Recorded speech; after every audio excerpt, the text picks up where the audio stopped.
Hey, what's up, guys? I want to share with you a couple of my biggest regrets about moving to Medellin, Colombia. It's going to be really quick and really brief. Here at a park right now in Envigado, which I love. I love Colombia, how beautiful it is. The people, the culture, they're muy amable, very kind. The climate is amazing, but one of the big things that's in this video is that I struggle with asthma here like crazy. Haven't struggled with asthma since I was a little boy. I have no idea, just the change in environment closer to the equator. I have no idea why I struggle with that so much. But one thing that I do want to say and share is that out of the things that you'll hear today, they're near and dear to my heart because I took them for granted when I was in the United States. So the first thing that I would say I regret about coming to Colombia is Gringo prices.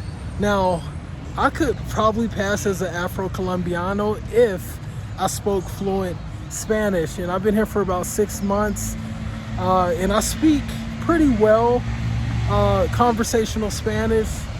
It's really good, but the problem is that when you get into deeper conversations and beyond the surface of just communicating on just daily conversational like needs, I cannot really do that in such a solid way. And that guy just gave us a peace sign there real quick. I love it.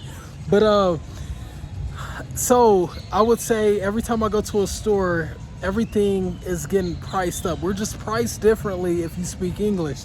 Like, unless you go to a store that blatantly gives you the menu and like, hey, pick whatever you want to eat, boom, the price is set in stone, it's there.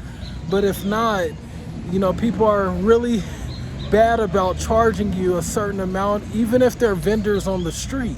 They'll charge you a little bit extra than what they would charge a native here in Colombia. So that would be the number one thing, is the Gringo prices. Crazy. Okay, the second thing would be how slow everything moves here.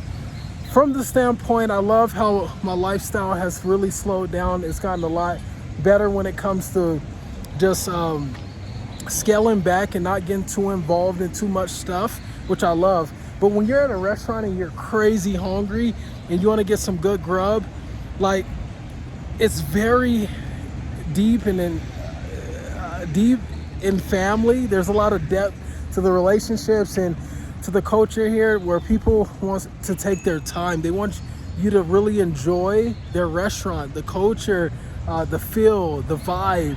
And with that being said, they want to really not just rush to get you what you need, which is your food. So they want you to have conversations, enjoy the time, and I love it. But when you're really hungry and you really have somewhere to be, like a meeting or a work meeting, you might as well not go to a restaurant if you don't plan at least an hour of time to be there. So that's another thing. The third thing would be, it's really challenging when you don't know the language. This is the third thing, not knowing Spanish, a lack of knowing Spanish to have conversations that are surface level. I need to have community. Conversations lead to community, and if you don't have a community where you can just run to and really enjoy, it makes it 10 times harder to really enjoy your time. Specifically here in Colombia, you want rich, deep relationships. You don't want to just have to run to the Gringo circle, to the foreigner circle, which is in Poblado or Lorales, and just meet up with a whole bunch of English speakers. You living here is proof positive that you want to get to know the locals. And that's my point. Like, I want to get to know the people that are actually live here. They've breathe here, they plan to die here. Like, I want to get to know the actual folks here, and I've been having a tough time doing that. You all right, Aiden? So yeah, needless to say, that would be probably another thing I regret about moving to Colombia. The last thing would be, I wish I would have planned more. I wish I would have planned more when it comes to making videos, how to really help people when it comes to like even health and food.